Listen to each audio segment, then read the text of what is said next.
Warning, this video contains a German language. Viewer discretion is advised. Hi, my cute humans, and welcome back to my spaceship, where I talk about the books I've read each month, which ones I liked and which ones I did not like at all. And let me tell you, this time I have a bone to pick, or as we Germans say, ich habe ein Hühnchen zu rupfen.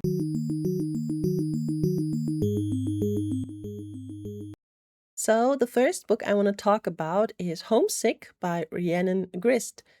It's folklore horror mixed with psychological elements, and in this book we follow Hansen, our main character, who moves from Edinburgh to the Scottish countryside to escape her old life and a violent incident at her old workplace. Her new place is supposed to be a single house, but it turns out it's semi-detached. And that neighbor is kind of weird with a very unnerving smile. And on the one side, Tamsin thinks it would be nice to befriend her, but then she also feels very uncomfortable around her because that neighbor is sometimes appearing quiet and shabby, other times like a completely different person. And maybe Tamsin is just imagining this, but she thinks she becomes more and more like Tamsin herself. So she keeps her distance. And as Tamsin tries to set up her new life in this small town, she hopes to reinvent herself, dreaming of all the lives she could live. We get to see glimpses of her old life and the incident, and it becomes clear she always struggled to fit in. It doesn't help that some people are giving her a hard time while settling in, and this only feeds into her paranoia, which only gets worse as odd things are starting to happen in her own home. There are weird noises and shadows are creeping around, and didn't I close that door?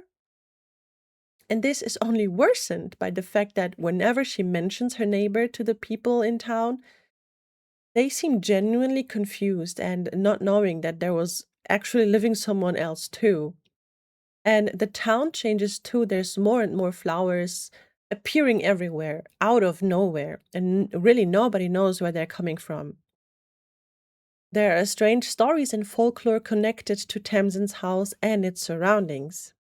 Tamsin starts to spiral even more, and it gets really trippy at times. Her state of mind is worsening towards the end of the book, which feels like a big final showdown. And while Tamsin wanted a new start and a new life, she found a nightmare. As a character, she's not always likable, and she has some real issues that are coming through more and more. But it makes absolute sense that she is like that in that context of the story, since she has to confront her unresolved trauma, anger, and anxiety. And although it's not a long book, it took me some time to get through. Some parts of it fell a bit out of place. We have some weird townsfolk that are telling her about Dolly the sheep and cloning, and the trippy parts were a bit too much, in my opinion. Don't get me wrong, I did get a great spook out of it, and I shouldn't have read it at night right before sleep. But, and that was what made me pick up the book initially. But at times it just felt like the story wanted too much. Maybe it was just the way it was executed. But other than that, yeah, it was an okay read. Next up is Lost in Space by Rebecca Thorne. Thorne has saved up a lot of money to buy a spaceship, so she can go out there and apply for a citizenship to Remara, a planet with good fresh air. Because where she lives, there is only recycled air, and that air is slowly killing her sister. You can imagine Thorne's surprise when the only spaceship she can afford is a very ancient alien one, and also covered with moss. And that moss is sentient, it speaks, and it does not like to be touched. It's an organic computer system called Moss, and Moss has the major abandonment issues since his last captain, which is also his creator, left him alone for like 100 years. And throughout the story, Moss and Thorne become friends, and together they embark on the journey to find a new home for Thorne and her sister. They meet all kinds of people, including Moss's creator, which he is not happy about at all. They discover new places and learn that not everything or everyone is as it seems. And while I barely read sci fi, this story sounded so fun that I just had to give it a try. And while I did enjoy most of it, parts of the story dragged on for too long, and I wouldn't have minded if it was a bit shorter. I loved Moss and Torian as characters. The banter between them was so fun, and Moss was so sassy all the time. It was really fun to read. There's also a love story in this, not between Moss and Torian. That would be weird. But that romance was also very, very cute. But Torian's sister, my God, she was quite bitchy. The way she treated Torian and talked to other aliens she just met gave me the ick, and she was so unpleasant. And at some point, I just thought, Torian, Moss, leave her behind. Leave her. She's awful. I did not like her at all. And overall, it was an okay read. It's a cozy space adventure with found family vibes. There are stakes, but they're not too high. So there is, yeah, there's something that they have to achieve. Um, and we also have a cute sapphic romance. But yeah, Torrent's sister, big no no. No, no, no. Then we have something a bit different. It's Mobu's Diary by Kathy Lamb. This is a mega adorable manga about a cat who wants to make her own money so she can buy her own food. She goes out and gets a job at a cat cafe. Problem is, Mobu is actually not very social, and she also does not like to be petted. And she kind of lied in her resume to get the job. But she is working on it. And there's not much to say to this other than the artwork is just so cute. And as a cat mom, I had to laugh so hard at some of those situations. The humans understand the cats, even though they don't speak human. The cats just go meow, meow, meow, meow. And the humans are like, I see you want to get a job. Okay, here's like open jobs for cats. Apply to these. Which makes it even so much funnier. So yeah, if you're looking for something cute, lighthearted with adorable cats and a good sense of humor, this might be for you. Next up is Furye by Cat Eryn Rubik. And this is a bit more on the serious side. Um, this is a story about a woman who seems to have everything, but she leaves behind all of it and returns to the coastal town she used to live as a teenager. So in the book, we follow Alec. She's our main character. We follow her into the past and the present. We get to know Alec at 17 and Alec in her late 30s. We get to know her two friends, Meg and Tess, and together they call themselves the Three Furien, after the goddesses of vengeance. And I don't know how to pronounce this in English. And of course, we also get to know Romain, the boy Alec falls in love with so hard, and we slowly get pulled into this mix of memories, the past, the present, diary entries, and as we return to the place she lived as a teenager 20 years ago, she decides to return after receiving a call that threw her back and ultimately leads to her working through a traumatic experience. This one particular summer is full of friendship and intense first love and rebellion. It's about poverty versus prosperity. It's childhood and growing up. It's family and independency. It has some heavy themes, and at a certain point, I had to put it away for a bit because it was really hard to continue to read. And I enjoyed the narrator. I listened to it mostly as an audiobook, and then the last 30% I read it. But yeah, just reading and not listening was great too, because it's just a sort of writing style I just adore. And then we have Baldur's Gate 3 Astarion by T. Kingfisher. This book is not out yet, so I won't go into it too much. If you'd like, I can add it in my September video. I have played Baldur's Gate, and although I did not date him, I think for many of us, Astarion is a special character. His life as a vampire spawn is horrible and he regrets the things he did deeply. And we as the player are given the chance to help him free himself of Cazador and get his revenge. And when I saw that T. Kingfisher is writing a book about this beloved character, I never clicked on request this book so fast in my life. And when I got the book, I started to read right away. And if you know Astarion's story even a little bit, you know this book won't have a happy ending. Kingfisher still managed to write a story that is captivating, and she really did a fantastic job of portraying Astarion's character and his dog-eat-dog worldview. Throughout the book, we switch between two different timelines, one before Cazador and one under Cazador's control, which is not really fun to read in that sense. And during the story, Astarion gets to know an Aasimar paladin named Hansen Suriel.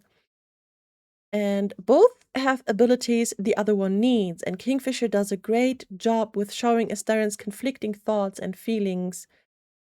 And it sounds weird, but I really enjoyed this book. If you think it's going to be a fluffy Astarion romance, you'll be disappointed and probably very sad. That's all I want to say about this for now. But yeah, if you get to read it, please do, because it was good. It's good. Next, the next book on the list is The Witch in the Dead of Night by Charlotte Buckley. So Finn is our main character, and she is a witch in hiding, and she's working at it as a chambermaid at the king's palace in a kingdom ruled by vampires. She practices witchcraft in secret because she's just afraid of getting caught because of her past. In her head, witchcraft equals bad. If she's discovered, she's dead. The king discovers her magic, and he asks her to join his council. There's barely any witches left, and he could really use one in his council. And as she is not fully trained, the prince is assigned to her training. And later on in the book, she's sent to a university to get better training, and the prince will accompany her. There, she's kidnapped by witches, and she always thought there are like no witches left, or like she never thought there's going to be like 30 witches or so left. So she was very, very surprised. And they get her blood to do some blood magic, and after the prince saves her, she and the prince return to the kingdom. And the king just locks her away to protect her. And it turns out the king was the bad guy all along. And the prince was the good guy. What a surprise. And while she first, at the very beginning, thought she might be into the king, she slowly got closer to the prince, and turns out he likes her too. Oh my god. Finn discovers there's a prophecy, and the king thinks she is the one. She's the chosen. And there's much more going on, of course, but at the same time, not. And as I said, it started off so strong, but the characters made it so unbearable for me. Because, as I said, Finn, she's a witch in hiding, right? And maybe I'm expecting too much of a witch that steals books from a big library to practice her witchcraft. But at one point, she asks the prince, "What is a pentagram?" And I don't know. Shouldn't you know? Why? I don't know. That just struck me as very odd for me personally. And all in this story, there's also the mystery of the disappearing girls in town, the supposed killers on the loose, and Finn herself nearly gets killed by her friend with benefits. And she just sees that he's like enshrouded in some black fog, and he seems kind of possessed. And the king rescues her. And then later on, she asks the king if he could not investigate the case of those missing girls because it's his kingdom after all. And he's like, "My best people are on it. So far, they didn't find anything, but don't you dare leave the place, baby girl. Don't worry." And she asks the king, "Can't we just go out and investigate together?" And the king is like, "I cannot leave the palace, and you can't leave the palace neither." And I'm just thinking, wouldn't it make you kind of think from the moment he saved you, he insists that he is not able to leave the palace, and you're also not supposed to leave the palace anymore. Wouldn't that make you think? I don't know. I don't know. It's just so weird. And there's this one banquet at some point. The prince is attending this banquet with his lover. And as her training, Finn is told to dive into people's minds with her witchcraft, because this is something that can be really, really helpful in the council. And so she does this to the prince's lover. And she sees like the past of her life, the well-being and everything, and she had everything she ever wanted. And Finn gets so crazy jealous and mad at the lover because she didn't have to work a day in her life, and I'm here. I had to scrub the floors of this goddamn palace. What the fuck is this injustice? And I'm like, girl, I understand that you're mad, but that's not her fault. Like, why are you getting so mad at this? Finn's behavior in general, she is so naive at times, and I think she's not thinking for a second at all. The king tells her drinking her blood might be extremely dangerous for her life. And because the lover of the prince set it into Finn's mind that if you want to be super intimate, you would let him drink your blood, girl, okay? But I guess you're not that close. And Finn is like, watch me make him drink my blood, okay? We're like super intimate. He knows me, he loves me, okay? So she asks the king, would you drink my blood? Why wouldn't you? And he tries to explain to her, hey, this could turn out extremely dangerous. You might die. I could lose control. After a while, he does give in though, and he's like, okay, I will drink your blood. And surprise, he loses control and she nearly dies. Then later on, when she wakes up, she survives, of course, and she wakes up and she's like, oh, what happened? No, wait, I remember, but I don't understand. What do you mean you don't understand? The king explained to you what could happen, and you are saying you don't understand? What is... No, no, no, no. Use your brain. Use your brain for a second. Oh my God, I don't know. And then, yeah, the king tells her he loves her. They don't even know each other. All they do is banquets, and then they have sexy time, and then there's practice, and then there's banquets, and then there's sexy time. Practice. I don't know. The whole time, like she says in the book that there's times they don't even see each other, and they don't really talk. They don't talk. I don't know. So yeah. But yeah, this for me, this insta love that they had, this seeming insta love that just felt so groomy and icky. Because yeah, as I said, the king tells her not to leave the palace, and then there's a friend who wants to meet Finn outside, and the king is like, no, it's better if you two would meet up here in the palace. So I didn't like it. I didn't like it at all. And as she was sent to the university, it turns out that the king actually knew this months ago. He decided this months ago. But just a day before the department, he tells Finn, hey, tomorrow you're going to the university to study. And she's like, whatever you say. I don't know. I just, she felt that her behavior, she was way too naive for my liking. Um, and she didn't think for 1 second. Everything was decided for her, and she just went along with it and not using her brain.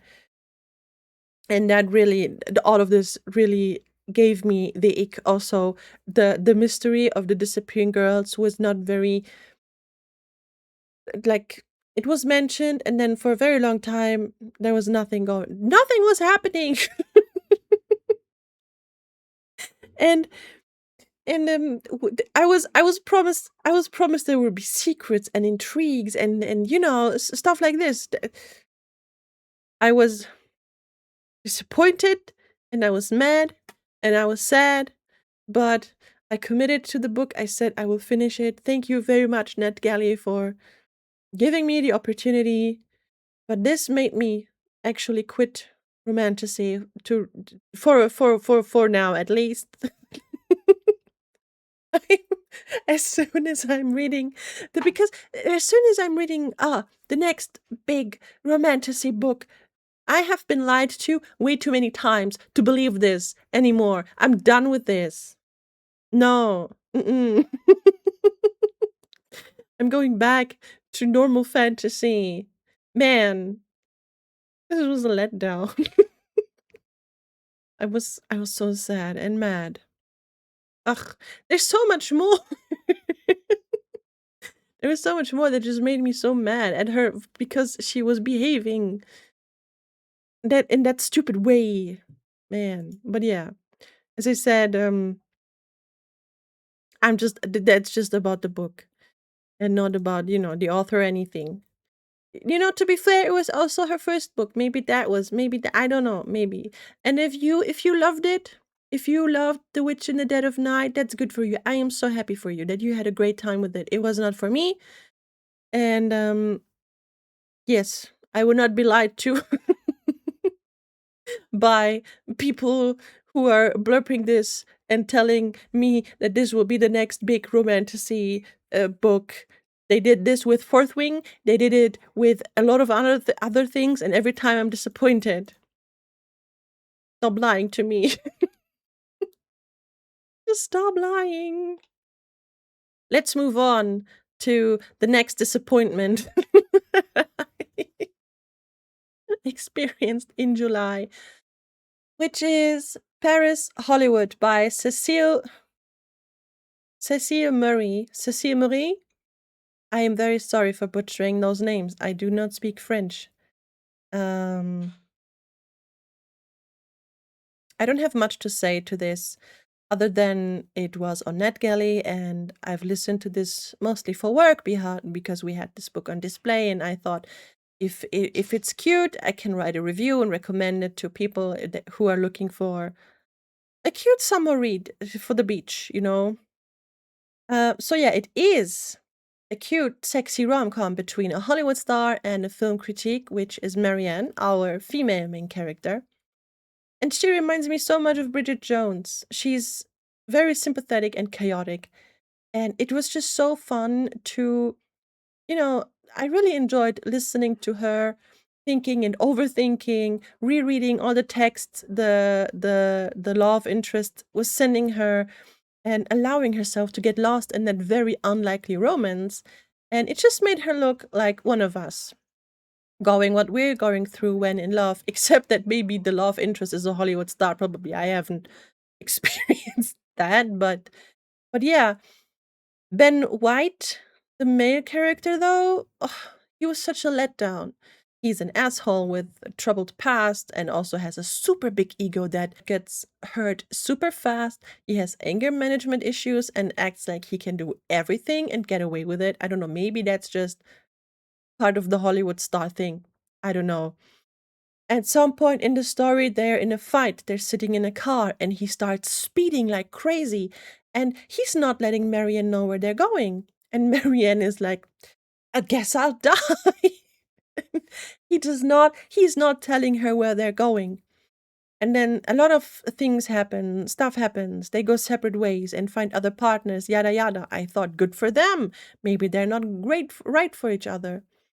He finds out the address of her family where she stays over during Christmas so he can confront her about something he completely misunderstood. And he just like, yeah, if you have enough money, you can find out anything. She's just, yeah, okay, that's cool. Now you're here. Now you found out the address of my family. Cool. And while there, they get back together and cheat on their partners. These two things, Ben White's behavior and the cheating, lowered my rating so much because, yeah, it could have been a great, funny, sweet, cute, sexy rom-com, but no, they had to do the cheating. I don't like it and I don't want it in my books, okay? And it will come up later again, but don't do it in those kind of books. Come on. Don't cheat in general, but still. Ah. And after these two books were such a disappointment, I was so glad when I picked up Magnus Knut Hansen by Mikkel Robrahn, which was such a delight. It was so wonderful. This is especially after this romantasy disaster. It was such a fun read. It's a German fantasy novel in which we follow Magnus Knut Hansen, and he is the Deichgraf von Dagebühl. I have no idea how to translate this to English. But yeah, Magnus just wants to chill in his lighthouse where he watches out for the weather and storms and, stuff like this. And he lives there with his sheep Dörte, which is really important to him. And that sheep gets kidnapped by some weird kind of people, and they were acting very suspicious, and obviously he has to save his sheep. And what follows is a crazy adventure full of northern German humor, unhinged seagulls, a princess that is quite special in her own ways and has a hard crush on Magnus. And he gets pulled into all kinds of plots and schemes in this weird fantasy world that he landed in. He does not want to have any of that, but he will do all of it for his sheep. And of course, we get to know why Dörte is so damn important to him, which makes Magnus even more lovable, and you just have some real compassion for him. And if you can read German and have enough of Dragon Smut and Shadow Daddies, go pick this up. Because it's really fun and just so different from the popular fantasy books that are around right now. It makes fun of romance books and the publishing world overall, but in a very endearing way. It knows what it is, and I am very glad I got to read it. And while some of those books were really good, others not so much, my favorite of this month of July was Furye. First, I thought this is going to be a story about some girls partying too hard, taking drugs, and being in love and whatnot, feeling invincible. And it kind of was, but it also was so much more. Right from the start, the atmosphere is foreboding and you know something bad happened. And because these girls feel so invincible, they kind of want to see how far they can go. Boundaries are crossed, they are mad at the world, and things happen that lead to very bad endings. It's about injustice, power dynamics, and what it means to grow up as a girl in this world that treats girls and women in the way it does. It's about seeing things the way they actually were. And I did mention I don't like cheating in my books. In Furye, it's also part of the story. And while it wasn't a part of that I was a fan of, it just showed the messed up state the characters are, who already made a lot of very questionable decisions in their life. Not that that is an excuse for anything. It just made more sense to me because it also showed what kind of person Romain, Alec's boyfriend, is, and yeah, how messed up Alec is after everything that happened, because she's not doing okay. There's the topic of abortion, and that was the part where I really had to put it away and sit with what I read and just, digest it a bit. But as I said, it just never left me while I was still in it. And I think that's the kind of books that make it that are just so special that when you put it away, you still think about it. You still think about the characters, what they've done, what you just read and everything. And all of this, together with the topics, mixed with the writing style and the characters, made it just so, so special to me. And that's why Furye is my favorite book of the month of July. So, thank you so, so much for watching my video. I hope you enjoyed it. Let me know if you know any of those books. Let me know if you have any suggestions. As always, you can join my Discord if you'd like. We have cool people in there. And yeah. See you next time. Bye bye.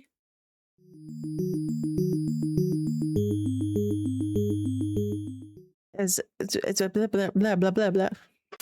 A citizenship to Remara, a planet with a planet.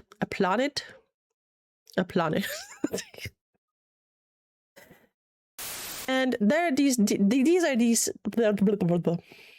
And just reading and not listening.